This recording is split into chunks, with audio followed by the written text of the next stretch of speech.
नमस्कार, आप देख रहे थे पटना फोरम। मैं हूँ आपके साथ सत्यम। और कल चुनाव होने वाला है फर्स्ट फेज का, और इसी बीच लालू जी का एक बयान बड़ा तेजी से राजनीतिक सरगर्मी को बढ़ा रहा है। कह लें तो टेम्परेचर बढ़ गया है। लालू प्रसाद यादव लगातार कह रहे हैं कि 14 तारीख को आखिरी चुनाव के बाद जो रिजल्ट आएगा उसमें तेजस्वी प्रसाद यादव मुख्यमंत्री बनेंगे और पूरा सत्ता परिवर्तन हो जाएगा।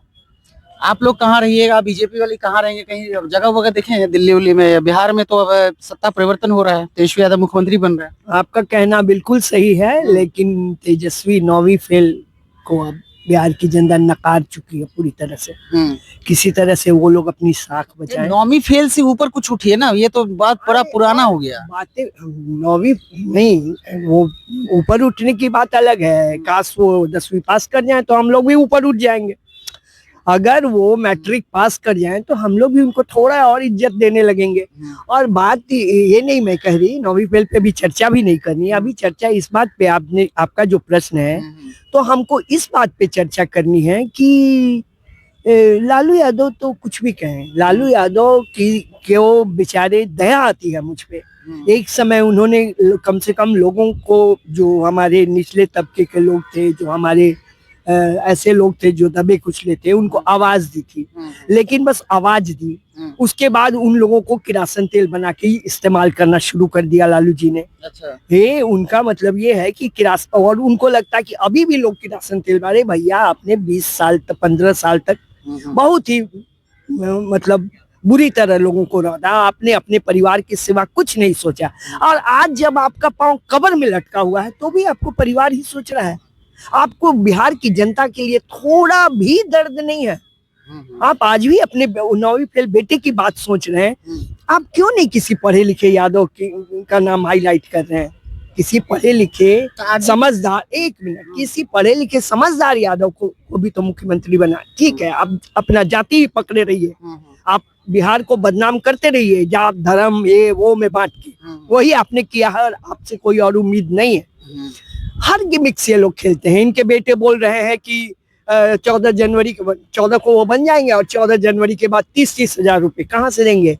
वही जो चारा खा के इनके पिता ने जमा किया है, उस पैसे में से देंगे, या जो नौकरी के बदले जमीन इन्होंने हड़पा है उस जमीन को बेच के पैसे देंगे? तेजस्वी यादव तो बोल रहे हैं ना कि वो मेरा अपना है ना, आप लोग उतना सोच नहीं सकते हैं, मैं करूंगा ना, ये मेरा जज्बा है। अच्छा। मैंने कैसे दे दिया 17 महीने में 5 लाख 10 लाख रोजगार। सीधा धरती पे भगवान कृष्ण चक्र के साथ पैदा हुए हैं, है ना, कहीं से दे देंगे। कुछ बड़ा होगा फंडा तो बेवकूफ नहीं है जनता। वही तो मैं कहना चाह रही हूँ कि उनके पास कोई फंडा, उनका फंडा अगर रहता तो किसी तरह से साख बचाने के लिए दानापुर में खुद चुनाव की प्रक्रिया में नहीं उतरना पड़ता लालू यादव को।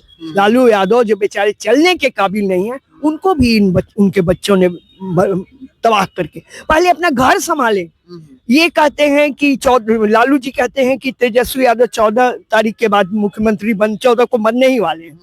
उनके भाई कहते हैं कि वो बेवकूफ है, बच्चा है, उसको चुनाव के बाद लॉलीपॉप दिया जाएगा।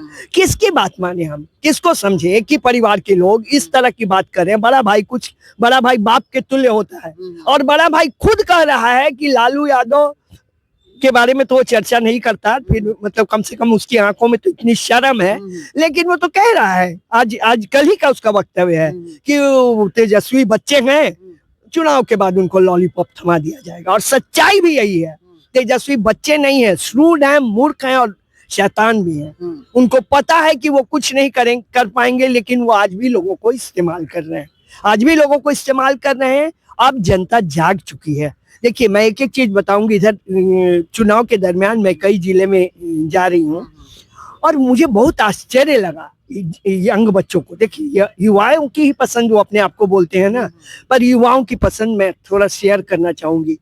हमको लगता था कि छठ में आते हैं तो रुकेंगे लोग इस बार वोट के लिए, तो वो तो रुके ही है। अगर कुछ प्रतिशत यंग बच्चे छठ में नहीं आ पाए हैं तो कल भी कुछ बच्चे आए। मैं आराम में थी तो मैंने पूछा आज आप लोग आ रहे हैं? तो हाँ, टिकट का दिक्कत था, अभी टिकट आराम से मिल गया। तो मतलब अब क्यों आए हैं?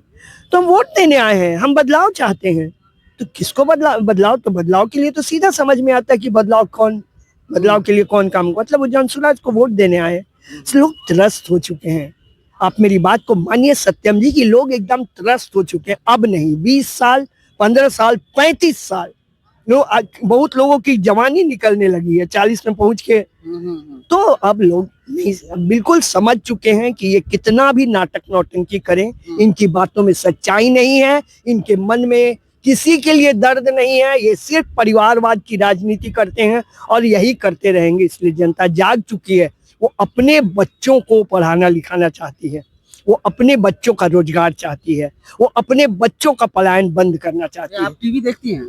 बिल्कुल देखती हूँ, समय मिलता है तब। हाँ, तो टीवी या सोशल मीडिया देख रहे होंगे, तो अभी जनसुराज जिस तरीके से प्रशांत जी बोल रहे थे 150 प्लस होगा या फिर अर्श पे या फर्श पे, तो अभी तो आप लोग का रिपोर्ट तो बहुत मतलब लोअर इसमें चल रहा है, मतलब 3-4 सीट ही आपको मिला है, अन्य को दिखा रहा है 7। मतलब हो सकता है ये गलत हो पूरे।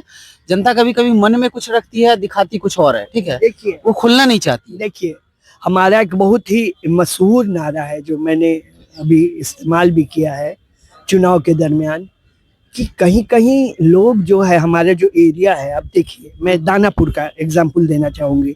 दानापुर में ये हालत हुई कि जनसुराज के प्रत्याशी को डरा के धमका के भगा दिया गया, है ना।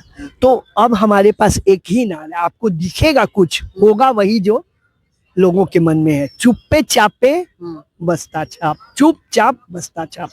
कई जगह ये नीति लोग अपना रहे हैं कि बस चुपचाप रहो और बस्ता छाप।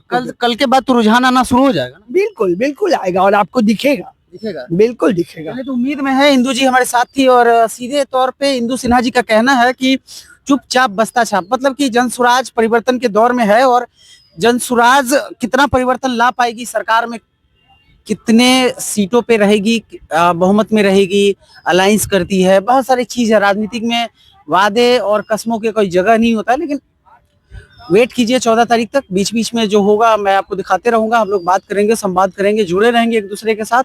फिलहाल के लिए इतना ही, बने रहे।